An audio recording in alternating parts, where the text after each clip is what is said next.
Ethan had always been curious about the unknown. At 15, he had already traveled farther than most humans in his age.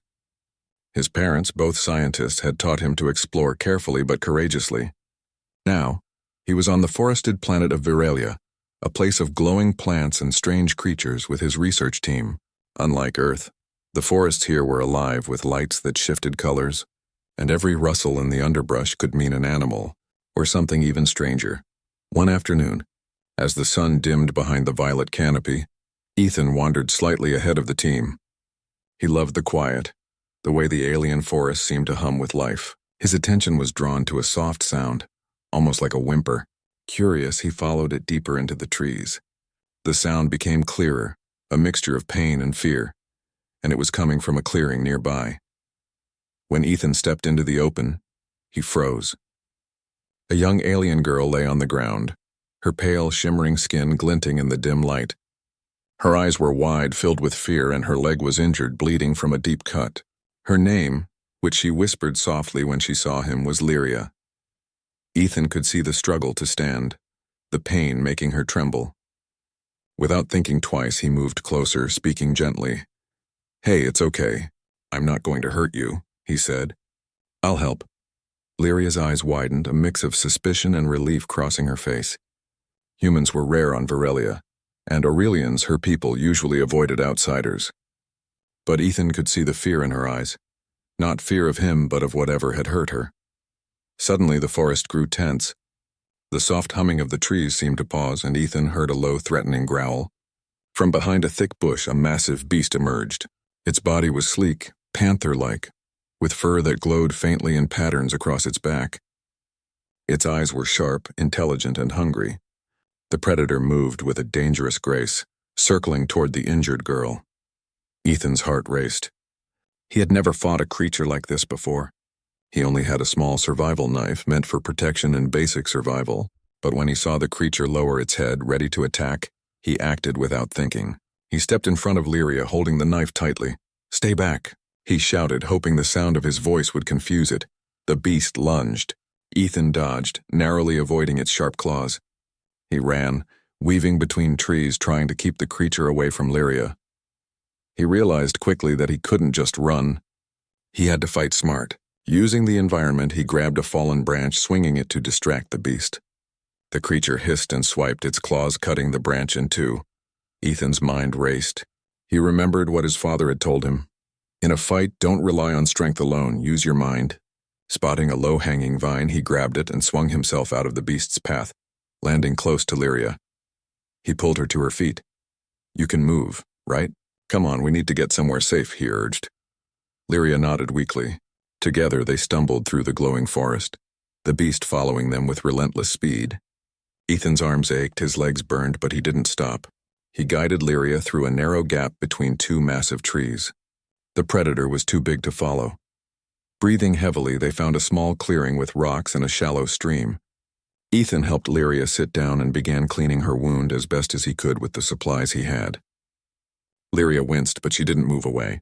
She watched him carefully, as if trying to understand why a human would risk himself for her. "You saved me," she whispered. No one ever fights for a human." Ethan smiled, trying to hide his exhaustion.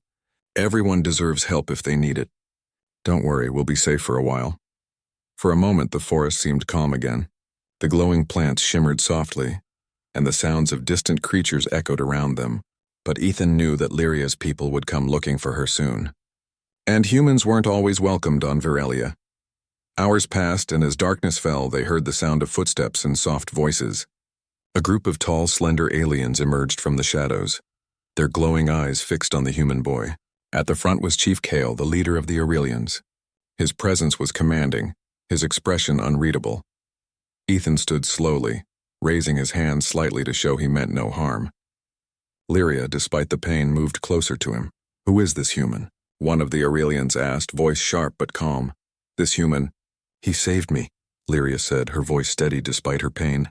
"He fought the beast that attacked me." The tribe murmured among themselves. Their laws were clear. Humans were outsiders, and any interference in the forest, especially involving dangerous creatures, was forbidden. Punishment could be severe. Chief Kyle stepped closer to Ethan. His eyes, glowing faintly in the dark, studied the boy carefully. "You risked your life for her?" he asked, his voice deep and steady. Ethan nodded. "Yes, she was hurt and I couldn't just leave her." There was silence. The tribe's members looked at each other, some with suspicion, some with curiosity. Chief Kale's gaze softened slightly as he looked at Lyria, then back at Ethan. "Humans are unpredictable," Kale said finally. "They are strong but reckless. Why should we believe your intentions are true?" Ethan swallowed, feeling the weight of the moment. He knew this was his chance to show them that humans could be brave and honorable. "I only wanted to help her," he said honestly. "I didn't come here to fight your tribe or your forest. I respect it." The chief studied him, then looked at Lyria. She nodded faintly, confirming Ethan's words. Kale's expression remained serious, but there was a hint of surprise. It was unusual for a human to act so selflessly, especially in such a dangerous situation. The tribe began to relax, though cautiously. They had seen courage before, but it was rare and never from a human. As the night deepened, Kale finally spoke. "You have shown courage, human," he said. "And compassion. That is rare in any species." He gestured to his tribe. "We will decide your fate soon, but for now you and this girl may rest." Ethan nodded, grateful for the chance to catch his breath. He tended to Lyria, cleaning her wound further and binding it with strips of cloth he had torn from his shirt. She winced but managed a small smile. "Thank you," she said quietly. "You didn't have to do this." "I couldn't not do it," Ethan replied. "I wouldn't forgive myself if I left you there." The forest was alive around them, but for the first time Ethan felt a strange sense of calm. He realized that courage wasn't about fighting alone or being fearless. It was about standing for what was right, even when danger was close.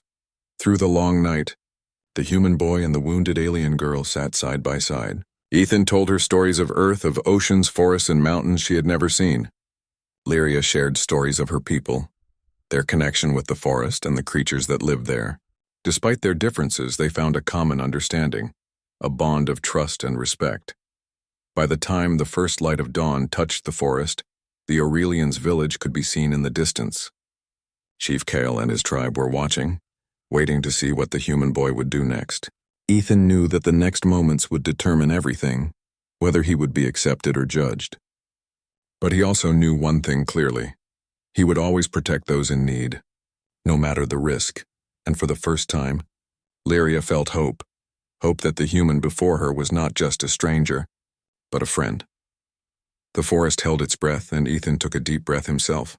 He was ready for whatever came next, even if it meant facing judgment from an entire alien tribe. The first rays of light touched the glowing forest, casting long shadows across the clearing. Ethan helped Lyria to her feet, supporting her gently. Her leg was still injured, and she leaned on him as they walked toward the village. The trees seemed taller in the early morning, their colors shifting from violet to soft gold as the sunlight touched the leaves. Ethan's heart raced as they approached the village. He could see the Aurelians gathered in a semicircle, their eyes fixed on him. They moved gracefully, their glowing eyes showing both curiosity and caution. At the center was Chief Kale, standing tall, calm, and powerful. His expression gave nothing away, but Ethan could sense the weight of the decision that rested on Kale's shoulders. The villagers stepped aside as Kale signaled them to approach. Ethan took a deep breath. He knew he had to show respect if he wanted the tribe to believe in his intentions. "I am Ethan," he said, his voice steady despite the nerves in his stomach. "I came here as an explorer, and I only acted to protect her. I mean no harm to your people or your home." Chief Kale's eyes narrowed slightly, scanning Ethan from head to toe. His gaze seemed to look right through the human boy, weighing every word and movement. "You have come from far away, human. You have entered our forest and fought our beast. Many would call that reckless. Why should we trust your words?" Ethan swallowed and looked directly at the chief. "Because I saved her, and I would do it again. I don't expect a reward, and I don't want trouble. I just wanted to help." Lyria stepped forward, leaning slightly on Ethan's arm. "He is telling the truth," she said quietly but firmly. "He risked his life to save me. No one has ever done that before. He is brave and he is kind. You can see it in his eyes." The tribe murmured among themselves, their glowing eyes reflecting doubt and wonder. Chief Kale's expression softened slightly, but he did not speak immediately. He walked slowly around Ethan, observing him. watching how he stood tall despite the fear he must feel. After a long pause, Kale spoke again. Humans are not often seen in our lands. You have shown courage that is rare, even among our people. Your actions were not for glory or power, but to protect another. That is the first sign of a true heart. Ethan felt a mixture of relief and awe. Chief Kale's words were unlike anything he had expected. Yet he knew the moment was not over. The tribe still watched, waiting to see what the chief would decide. Kale turned to the villagers. This human risked his life to save one of ours. His courage and his heart have proven something many outsiders cannot. We will not judge him for entering our forest. Instead, we will welcome him as a friend. A murmur of surprise ran through the tribe. Some had expected punishment, some had expected a warning. Instead, Chief Kale's words offered trust, a gift that few outsiders ever received. Ethan bowed slightly, humbled by the honor. "Thank you," he said sincerely. "I promise to respect your people and your home. I want to learn, not harm." Lyria's eyes shone with gratitude.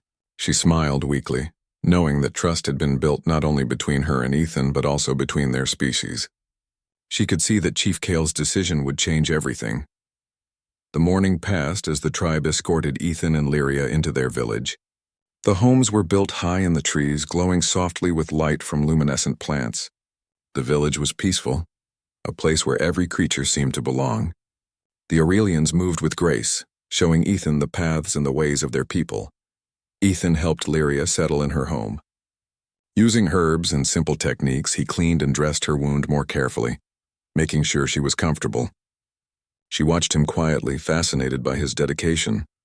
"Humans care so much," she said softly. "I never thought anyone from your kind could be so brave." Ethan smiled gently. "Courage isn't about size or strength. It's about standing up when someone needs help, even when you are afraid." As the sun climbed higher, Chief Kale called Ethan to the central platform of the village. The tribe gathered around, their glowing eyes filled with curiosity. Ethan could feel the tension but also the excitement. This moment was important. Kyle spoke in a clear, strong voice.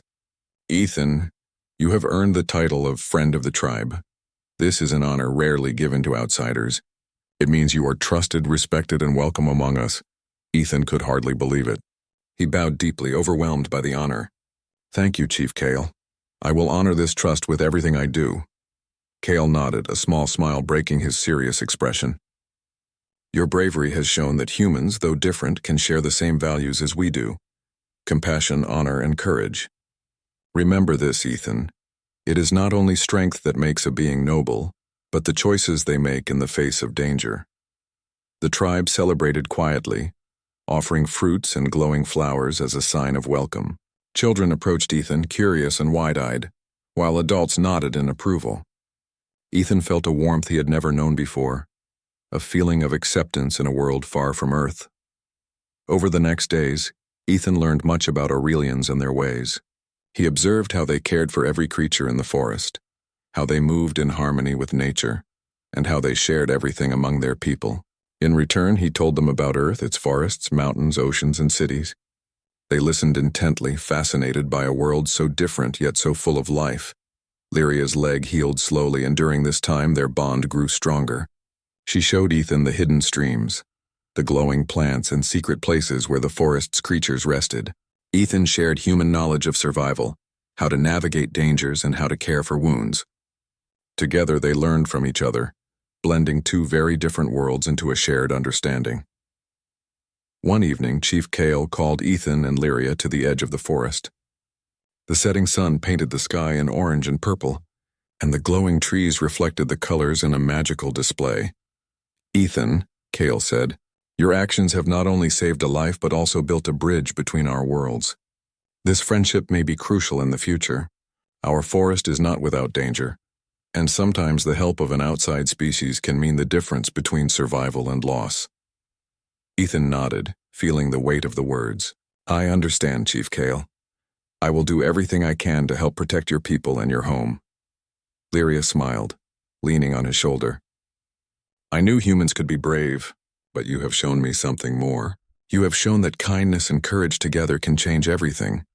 The forest around them seemed to shimmer in agreement, as if the trees themselves recognized the bond that had formed. Ethan realized that bravery was not just about fighting beasts. It was about making the right choice, standing for what is good and caring for others. In the weeks that followed, Ethan continued to explore the forest with Lyria, earning the trust of the tribe. He learned their customs, their language, and their ways of living in harmony with the world around them. The Aurelians respected him not because he was human, but because he had chosen to act with heart, even when fear was present. Ethan understood something important. Being human meant more than survival. It meant courage, empathy, and the willingness to help others no matter the risk. And now on Veralia, among the glowing forests and strange creatures, he had found a place where those values were seen and respected. One day, as Ethan and Lyria watched the forest from a high branch, Chief Kale appeared beside them. "The forest is safe today," he said, "but it will always be full of challenges. Remember this, Ethan, your courage has inspired us. You have proven that humans can be more than explorers. You can be protectors, friends, and allies." Ethan nodded, feeling proud yet humble. "I will remember, Chief Kale, and I will always do my best to live up to your trust." The sun set behind the trees, casting long shadows across the village. The glowing lights of the forest reflected in Ethan's eyes as he looked at Lyria, then at Chief Kale. He felt a sense of belonging he had never known before, a connection not only to the Aurelians but to the greater universe around him. That night, Ethan lay under the stars, thinking about the events that had brought him here. He had faced fear, fought a dangerous beast, and risked his life for someone in need. And in return, he had earned respect, friendship, and trust beyond what he had imagined. He realized that bravery was not about seeking glory, but about standing up for what is right. It was about showing compassion, even when no one else would. And he knew deep in his heart that this was only the beginning of his journey, one where humans and Aurelians could face the unknown together, stronger because of the courage and kindness of a single human boy. And as the stars glimmered above Veralia, Ethan understood something more. Courage and compassion were universal. They could cross species, worlds, and galaxies, leaving a mark that no darkness could erase. The forest was alive, the tribe at peace, and Ethan felt the quiet joy of knowing that one brave act could change everything.